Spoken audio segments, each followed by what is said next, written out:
കല്ലടിക്കോട്ട് രണ്ടുപേരെ വെടിയേറ്റ് മരിച്ച നിലയിൽ കണ്ടെത്തിയ സംഭവത്തിൽ ബിനു നിതിന്റെ വീട്ടിലെത്തിയത് കൊല്ലണമെന്ന ഉദ്ദേശത്തോടെയെന്ന് പോലീസ് കണ്ടെത്തി. നിതിൻ കത്തിയെടുത്ത് കുത്താനെത്തിയപ്പോൾ ബിനു വെടിവെക്കുകയായിരുന്നു എന്നാണ് നമുക്ക് മനസ്സിലാക്കാൻ കഴിയുന്നത്. ഐഷത്തുൽ ഷംന വീണ്ടും ചേരുന്നു പാലക്കാട് നിന്ന്. ഷംന, വിശദാംശങ്ങൾ.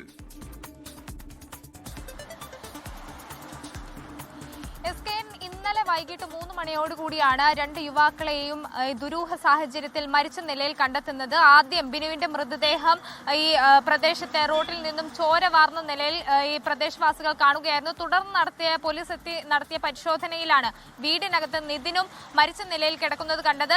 ഈ പ്രാഥമിക അന്വേഷണത്തിൽ 2 പേരും വെടിയേറ്റാണ് മരിച്ചത് എന്ന് കണ്ടെത്തിയിരുന്നു. അതായത് ബിനുവിന്റെ മൃതദേഹത്തിന് അരികിൽ നിന്നും ഒരു നാടൻ തോക്കും കണ്ടെത്തിയിരുന്നു. ഇതേ തുടർന്ന് ഇരുവരും വെടിയേറ്റ് മരിച്ചതാണെന്ന് പ്രാഥമിക അന്വേഷണത്തിൽ മനസ്സിലായി. നിതിന്റെ ശരീരത്തിന് പുറകുവശത്തും ബിനുവിന്റെ ശരീരത്തിന് മുൻവശത്തുമായിരുന്നു വെടിയേറ്റിരുന്നത്. ഇതോടുകൂടി തന്നെ ഇന്നലെ സ്ഥലം SP അജിത് കുമാർ സ്ഥലത്തെത്തി നമ്മളോട് പറഞ്ഞിരുന്നത് ഇങ്ങനെയാണ്. അതായത് ഇരുവരും തമ്മിൽ നേരത്തെ ഒരു തർക്കമുണ്ടായിരുന്നു. അത് എന്തിനാണ് എന്ന് സംബന്ധിച്ച് വ്യക്തതയൊന്നുമില്ല. പക്ഷേ ഈ സംഭവം നടക്കുന്നതിന് 2 മണിക്കൂർ മുമ്പ് വരെ ഇരുവരും ഒന്നിച്ചുണ്ടായിരുന്നു. ആ സമയത്ത് എന്തോ തർക്കം നടന്നു. ഇതേ തുടർന്ന് ബിനു നിതിന്റെ വീട്ടിലേക്ക് പിന്നീട് വരികയായിരുന്നു. പിന്നീട് ഈ ബിനു നിതിനെ വെടിവെച്ച് കൊല്ലുകയായിരുന്നു. അതിനുശേഷം പുറത്തിറങ്ങി റോഡിൽ വെച്ച് ബിനു ആത്മഹത്യ ചെയ്യുകയായിരുന്നു. വെടിയുതിർത്ത് തന്നെ ആത്മഹത്യ ചെയ്യുകയായിരുന്നു എന്നാണ് ഇന്നലെ പ്രാഥമിക അന്വേഷണത്തിൽ പറഞ്ഞിരുന്നത്. ഇപ്പോൾ അതിൽ കൂടുതൽ വിവരങ്ങൾ പുറത്തു വരികയാണ്.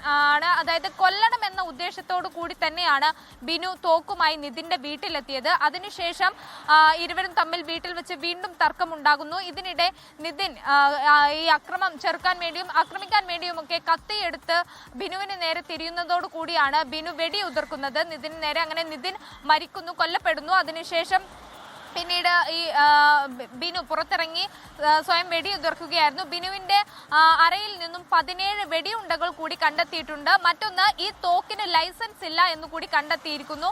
ഇയാൾ ഈ കാട്ടിലും മറ്റു പ്രദേശത്തുമൊക്കെ വേട്ടയാടാനായി ഉപയോഗിച്ചിരുന്ന നാടൻ തോക്കാകാം ഇത് എന്ന നിഗമനത്തിലാണ് ഇപ്പോൾ ഉള്ളത്. എന്തായാലും തോക്കിന് ലൈസൻസ് ഇല്ല എന്ന് കൂടി കണ്ടെത്തുന്നു. അങ്ങനെ ഈ ഏറെ ദുരൂഹതകൾ നിലനിൽക്കുന്ന ഒരു കേസിൽ കൂടുതൽ വിവരങ്ങൾ ലഭ്യമാവുകയാണ്. SKN.